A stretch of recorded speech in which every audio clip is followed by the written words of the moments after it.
안녕 여러분. 우선은 같이 언박싱을 하나 해보려고 하는데요. 최근에 그레이프랩이라는 브랜드에서 연락을 주셨어요. 이 그레이프랩에서 미키7과 콜라보를 진행하셨다고 합니다. 그레이프랩은 환경과 사회 문제를 디자이너의 관점에서 바라보고 디자인하는 스튜디오인데 재생종이나 인쇄소 폐기종이, 병뚜껑 플라스틱 등 이런 것들을 재활용해서 제품을 만들고 발달장애 아티스트와 다양한 협업을 하기도 하는 등 환경과 사회를 고려한 제품과 디자인을 많이 선보이고 있다고 합니다. 여기에 이제 대표적인 제품이 G스탠드라는 종이 독서대인데 이번에 G스탠드 북 미니 독서대를 새로 선보이면서 미키7과 콜라보를 진행한 것 같아요. 그래서 이 리딩 키트를 보내주셨습니다. 그래서 같이 열어보려고 하는데요. 참고로 이 영상은 광고 아니고요. 마침 봉준호 감독님 영화도 개봉할 참이고 이제 여기저기서 미키7이라는 소설이 원작이다라는 얘기를 많이 들어가지고 궁금해하던 참이어서 이제 그 책도 읽어볼 겸 한번 이렇게 영상을 만들고 있는 거거든요. 그래서 이 박스를 한번 열어보겠습니다. 이런 미키7 태그가 달려있고요. 이거는 책갈피로 사용을 하면 되겠네요. 책이 들어있잖아. 나 이거 바로드림 시켰는데 바로드림은 좀 이따 취소를 하도록 하고 이렇게 미키7이 들어있습니다. 에드워드 애슈턴 작가가 쓴 장편 소설이고 미키7 출판사는 황금가지입니다. 사실 저는 이 책의 줄거리에 대해서 지금 거의 모르는 상태예요. 그냥 미키라는 남자가 이제 영화에서는 로버트 패틴슨 배우가 맡은 역할이겠죠? 이 미키라는 남자가 여러 번 죽었다가 다시 살아나는 SF 소설이라는 것 정도? 근데 지금 어디서 들었는지 까먹었는데 원작 소설에서는 미키 지금 7이잖아요. 그래서 미키라는 남자가 7번 죽었다가 살아나는데 영화에서 봉준호 감독님은 미키를 10번 더 죽여서 미키 17이 되었다는 그 말이 뭔가 그냥 너무 웃겼어요. 봉준호 감독님은 미키를 10번 더 죽였다. 아무튼 그래서 현재로서는 그 정도의 배경 지식만 있는 상태입니다. 모르는 상태에서 읽고 싶어서 일부러 지금 책 소개도 안 읽고 영화 예고편도 안 본 상태거든요. 그래서 이 책 한번 재미있게 읽어볼 예정이고 그리고 이게 제가 아까 말씀드린 G스탠드 북 미니인 것 같습니다. 자네 말이야 지금 몇 번째 재생본이지? 그때 메일에서 이 제품에 대해서 간단하게 설명을 해주셨었는데 이제 미키가 여러 번 죽었다가 되살아나는 그런 인물이잖아요. 그것처럼 이것도 재생 종이로 만들어서 약간 그런 데서 재생이라는 키워드를 공유하고 있다 라고 하는데 이렇게 생겼습니다. 두꺼운 종이를 아코디언처럼 이렇게 접어가지고 만든 제품이에요. 되게 신기하죠? 이게 독서대가 될 수 있다는 게. 자세히 보시면 이런 느낌. 여기 안에 이런 설명서가 있거든요.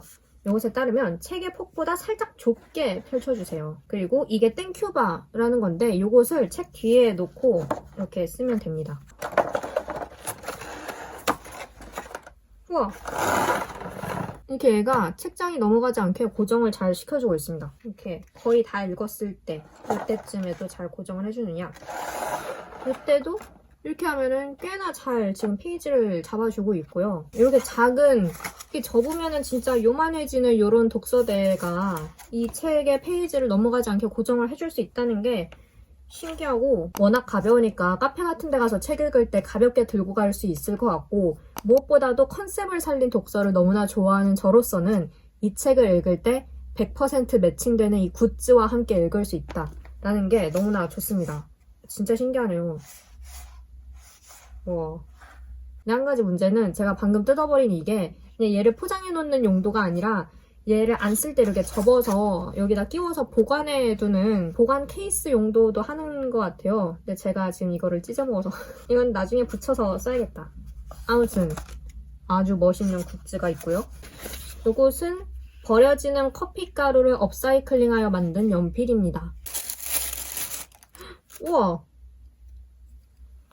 이런 연필도 들어있습니다. 꽤나 묵직하고 그립감이 너무 좋은데? 이것은 메모. 이 종이는 버려진 잡지책을 재활용하여 만든 재생지입니다. 이것도 이런 노트입니다. 참고로 2월 22일부터 미키7과 그레이프랩 콜라보 팝업 스토어가 열린다고 해요. 홍대 6구역 근처에 있는 카페 어 피스 오브에서 열린다고 하니까 관심 있으신 분들은 가보셔도 좋을 것 같고요. 마지막으로 들어있는 이 스티커가 그 어 피스 오브와 함께 만든 그런 스티커인 것 같습니다. 이렇게까지가 이 리딩 키트에 들어있던 것들이었고 그럼 저는 이제 본격적으로 이 미키7 이 책을 읽으러 가보려고 합니다. 과연 어떤 책일지 재미있을지 제가 이 책을 한번 읽어보고 리뷰를 해보도록 하겠습니다.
안녕 여러분, 저는 드디어 이 책을 다 읽고 왔고요. 간단하게 리뷰를 좀 해보려고 하는데요.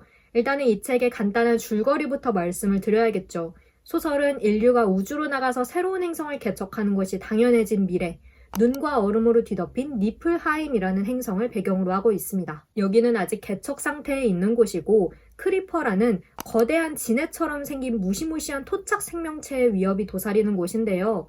소설의 주인공 미키는 이곳의 익스펜더블이라는 역할을 자원해서 간 인물입니다. 이 익스펜더블이 무엇이냐? 온갖 위험에 노출되어서 그야말로 목숨을 걸어야 하는 임무들을 떠맡는 존재이고 그 과정에서 죽으면 재생탱크에서 새로운 몸을 만들어서 다시 태어나는 복제 인간인 거예요. 신체는 물론이고 이전의 기억과 정보, 인격 이런 것들을 모두 그대로 주입한 미키가 새로 출력되어서 나오는 거죠. 이 소설은 이렇게 다시 태어난 7번째 미키, 즉 미키 세븐의 시점에서 서술되는 이야기입니다. 소설은 미키 세븐이 임무를 나갔다가 크레바스 밑으로 떨어져서 죽을 위기에 처하는 장면으로 시작을 합니다. 그냥 인간이라면 당연히 동료들이 어떻게든 구해보려고 애를 쓰겠지만 미키 세븐은 죽고 나면은 그냥 미키 에잇으로 다시 만들면 되기 때문에 친구도 네가 원래 하는 일이 그거잖아 라면서 그냥 가버려요. 그렇게 홀로 남아서 죽음을 기다리려던 미키 세븐은 어떤 이유에서인지 이 크레바스 밑에 있는 동굴을 맴돌게 되고 그러다가 기적적으로 살아서 돔으로 돌아옵니다. 하지만 마침내 숙소에 들어온 미키 세븐을 맞이한 것은 이미 재생탱크에서 나와버린 미키 에잇이었습니다. 그리고 이때부터 익스펜더블인 미키가 2명이 되어버린 순간부터 모든 일들이 꼬이기 시작해요. 과연 미키 세븐은 어떻게 크레바스 밑에서 살아 돌아올 수 있었을까? 어차피 소모품 취급받는 미키가 2명인 게 왜 그렇게 큰 문제인 걸까? 과연 크리퍼는 무엇이고 앞으로 어떤 일들이 벌어질까? 이런 것들에 대해서는 직접 이 책을 읽어보면서 알아가 보시면 좋을 것 같습니다. 요 몇 년 저도 SF 소설들을 틈틈이 찾아 읽고는 있지만 이런 하드 SF라고 해야 될까요? 우주 개척 이런 것에 관한 본격적인 SF 소설들은 제가 그렇게 많이 읽어본 편은 아니었어요. 특히 저에게는 이런 작품들에서 의뢰 쏟아지기 마련인 온갖 정보들, 온갖 이론들 이런 것들을 처리하는 게 쉬운 일이 아니라서 사실 이 책을 처음 펼쳤을 때만 해도 내가 잘 따라갈 수 있을까 하는 걱정이 없지는 않았거든요. 다행히 수월하게 이야기를 따라갈 수 있었고요. 존재론적 고민이나 계급 문제, 그리고 현대 사회에서의 개인들의 초상 이런 묵직한 주제들을 다루고 있기 때문에 자칫 무거워질 수 있는데 유머가 정말 많이 살아있어서 특히 미키 에잇이 좀 뺀질뺀질한 태도를 장착하고 있어서 그 미키 에잇이 보여주는 대사와 태도, 행동들이 굉장히 재미있기 때문에 전체적인 분위기를 잘 풀어주고 있고, 미키 에잇을 만나서 골치 아파진 미키 세븐의 내면과 사정도 미키 세븐에게는 미안하지만 독자의 입장에서는 굉장히 재미있었거든요. 영어 단어 익스펜더블은 소모용해라는 사전적 의미를 갖고 있더라고요. 우리가 너를 마음껏 소모하고 또 언제든지 대체할 수 있는 그런 부품 정도로 여기겠다 라는 태도가 굉장히 노골적으로 드러나 있는 표현인 거고, 그리고 소설에서 테세우스의 배라는 비유가 꽤나 중요하게 등장을 하는데요. 이 비유는 이런 내용입니다. 테세우스의 배가 항해 중간중간 망가진 곳들을 이렇게 차츰차츰 고쳐서 다시 집으로 돌아왔을 때는 모든 부분의 목재가 새로운 것으로 교체되었다 라고 하더라도 우리는 그것을 같은 배라고 여기지만, 폭풍을 만나서 배 전체가 산산조각이 나서 완전히 새로운 배를 한 번에 지었다 라고 했을 때는 그것을 다른 배라고 여긴다. 그렇다면 왜 그럴까? 원래의 것과 전혀 다른 새 것을 구분하는 기준은 어디에 있지? 이런 것들을 담은 비유인데, 근데 소설에도 등장하는 바이지만 우리 인간의 몸도 이와 비슷하다라는 거죠. 세포는 끊임없이 죽고 다시 만들어지기 때문에 지금 우리의 몸과 10년 전의 몸, 20년 전의 몸은 사실상 전혀 다른 세포들로 이루어져 있다라는 것이고, 그럼 우리는 10년 전의 나, 20년 전의 나와 전혀 다른 사람일까? 미키 세븐과 미키 에잇은 같은 기억과 똑같이 생긴 신체를 공유하고 있는데, 그럼 이 둘은 다른 사람일까? 아니면 같은 사람일까? 이 소설은 이런 어떻게 보면 좀 철학적인 질문들을 불러일으키는 작품이에요. 생각하면 생각할수록 약간 기분이 좀 묘해지는 그런 질문들 있잖아요. 나의 존재에 대해서. 근데 사실 저는 이런 존재론적인 물음도 물음이지만 이 익스펜더블의 사전적 의미와 관련해서 조금 더 생각을 해봤습니다. 왜냐하면 말 그대로 소모용으로 쓰이는 미키는 이 사회에서 부품처럼 쓰이고 소모되는 수많은 사람들을 상징하는 것 같거든요. 한정된 자원이라는 문제는 지구를 떠난 개척 행성에서도 피할 수 없는 문제여서, 아니 개척 행성이기 때문에 더 큰 문제여서 이곳의 사령관인 마샬, 사실상 이 책의 빌런이라고도 할 수 있는 그런 인물인데, 이 마샬은 툭 하면 새로운 미키를 만드느라 우리가 단백질과 칼슘을 지금 몇 킬로그램이나 낭비했는 줄 아느냐 하면서 거의 협박에 가까운 경고를 던집니다. 미키는 평상시에는 돔 안에서의 온갖 잡일부터 중요한 때는 목숨을 거는 임무까지 그야말로 분야를 막론하고 여기저기 막 투입이 되는데, 그래서 익스펜더블이 이 행성을 개척하는 데 있어서 필요한 존재이긴 한데 막상 그것에 투자하는 자원은 아깝다라는 거죠. 우주 개척의 역사를 봐도 자원과 권력의 독점, 이런 것들은 너무나 치명적인 문제이기도 하고, 이렇게 인격과 권리는 간과되고 그 쓰임새만 도드라지는,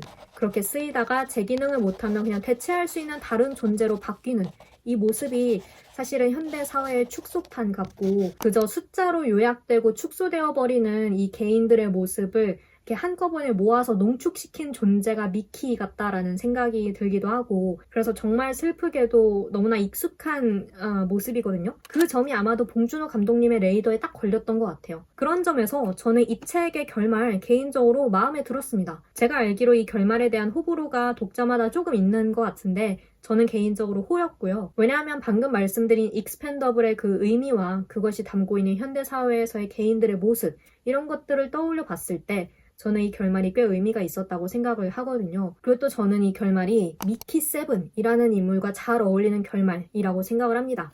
만약에 이 소설의 화자가 미키 에잇이었다면 이런 결말이 안 났을 것 같거든요. 제가 자세히 이야기하진 않겠지만 미키 세븐이랑 미키 에잇이랑 성격이 좀 달라요. 행동하는 방식도 좀 다르고. 그래서 이 소설의 화자가 미키 세븐이라면 이 결말이 꽤나 자연스럽다. 그리고 마지막으로 분명 속편을 염두에 둔 결말 같았습니다. 실제로 속편이 나와 있기도 하고요. 그래서 혹시 이 책 미키 세븐을 읽으면서 더 알아보고 싶었던 스토리들이 있었는데 하면은 이제 속편에서 그것을 기대해봐도 좋지 않을까 싶습니다. 그래서 한 줄 요약, 저는 재미있게 읽었고요. 영화 미키 세븐틴은 이제 미키를 10번이나 더 죽인 만큼 또 어떤 이야기들을 보여줄지, 이 책을 어떻게 각색을 했을지 너무나 궁금합니다. 일례로 이 책에서 아까 말씀드렸던 사령관 마샬은 정말 말이 안 통하는 전형적인 권위주의자처럼만 그려지고 사령관실 가서 문책받는 장면에서만 주로 등장하는데, 영화에서는 꽤나 파격적인 무슨 쇼 같은 것도 진행하는 그런 사람처럼 그려지는 것 같더라고요. 예고편을 보니까 어떤 소설이 영화가 됐다 할 때는 소설 원작과 그 영화를 비교해서 보는 재미도 또 톡톡히 있잖아요.